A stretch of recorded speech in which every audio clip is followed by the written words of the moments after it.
The Vehmic courts of medieval Germany were not just shadowy tribunals, but deeply influential and feared institutions embedded within the Germanic landscape. Known by various names, including Vehmgerichte, Vehmic, or Fame courts, these secret judicial bodies were an essential, albeit unsettling aspect of law and order during a time of fractured authority across the Holy Roman Empire. Rooted in the region of Westphalia, these courts symbolized both a quest for justice and an unsettling, extrajudicial power structure that operated with autonomy from the official governance of kings and emperors. Their rise, internal rituals, and brutal methods reveal a society caught between the rule of law and the rule of fear. The Holy Roman Empire, with its vast territories and loosely connected principalities, often struggled to enforce a consistent legal code. Power was decentralized, and local rulers frequently lacked the resources to control criminal activity across their lands. Robbery, murder, and feuding between noble houses were common. In the 13th century, the need for stronger enforcement became critical, particularly in Westphalia, a politically fractured region facing high levels of lawlessness. Out of this chaos emerged the Vehmic courts, originally designed as an extension of the emperor's judicial power. By empowering these courts, the empire hoped to maintain stability in a region rife with banditry and social discord. Initially, the Vehmic courts were legitimate entities endowed with the emperor's mandate to prosecute and punish wrongdoers. They were intended to function as a supplement to the overburdened official courts. But as their powers grew, the Vehmic courts became self-governing and autonomous, answerable only to their own internal codes and rituals. Over time, they developed their own version of justice, often veering far from the intentions of imperial law. The Vehmic courts' reputation for secrecy and mystery was a key part of their identity. They were highly organized, with each court, known as a Freistuhl, free seat, presided over by a lord or stoolherr. The authority of each Freistuhl was expansive, with territories under its jurisdiction varying greatly in size. A complex network of Freistühle covered Westphalia, with branches or satellite courts sometimes reaching into neighboring regions. The courts communicated and cooperated, forming a clandestine web of influence that stretched across the empire, lending them a nearly mythic omnipresence. Membership within the Vehmic courts was highly guarded. To join, an individual underwent a rigorous initiation, swearing an oath to uphold the court's secrets and carry out its sentences. Members, referred to as Freischofen, free judges, ranged from nobility to commoners, a rare intersection of classes. Members were privy to the court's hidden rituals and traditions, including the symbolic Sword of the Vehm, a ceremonial weapon representing the court's authority to administer life and death. The courts also used cryptic symbols, handshakes, and language known only to members, further shrouding their activities in mystery. Vehmic trials were conducted with a mix of ceremony and terror. Those summoned to appear received a token of their fate, often a dagger, a piece of rope, or a letter inscribed with veiled threats. Such summons were delivered in ways intended to intimidate, placed in the home at night, attached to a door, or sent through an intermediary with instructions not to speak of it.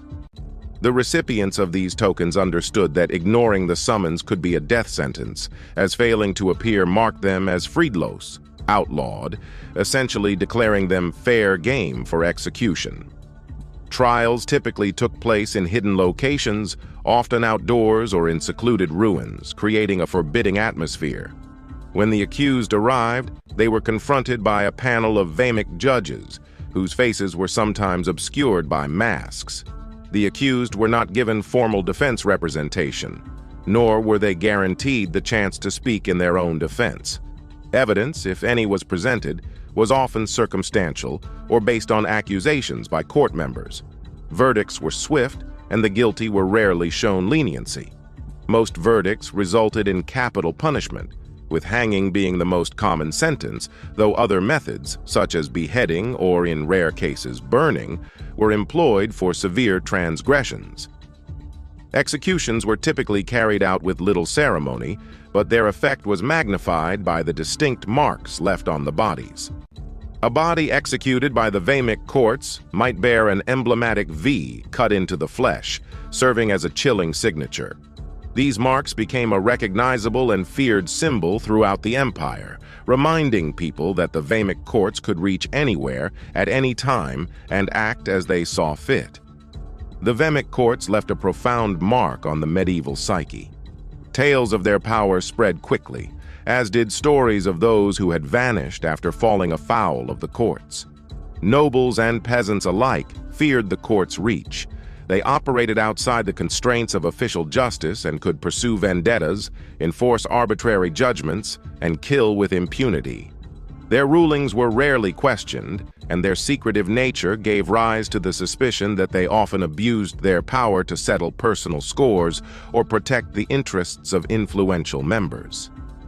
In some cases, the Vehmic courts were respected as a necessary check on the chaos of feudal Germany, a force that could deliver justice when official authorities failed. In other cases, however, they were seen as vigilante bodies that perpetuated injustice under the guise of the law. The court's clandestine nature prevented transparency and encouraged a culture of intimidation, and they soon gained a reputation as the ultimate arbiters of fear. As their influence grew, so did public unease about their unchecked power and lack of accountability. The courts began to lose relevance in the 16th century as the emergence of more stable and centralized legal systems reduced the need for vigilante justice. With the consolidation of power under regional princes and the tightening of imperial control, state-sanctioned legal systems became more effective at handling crime and enforcing order.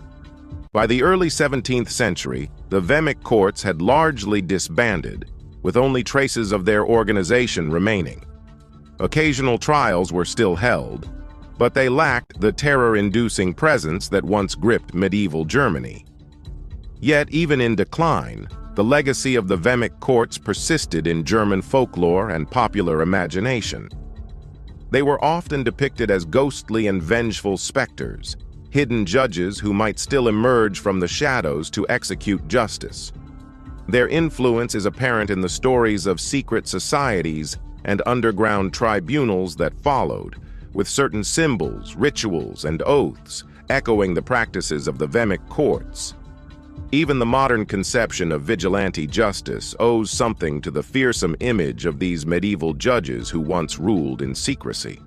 The Vehmic courts serve as a reminder of the power that fear and secrecy can wield over society, and their story underscores the dangers of justice without transparency. While they offered a solution to medieval Germany's fractured and often lawless society, they also created a shadow judicial system whose mysterious authority often mirrored the anarchy they were designed to eliminate.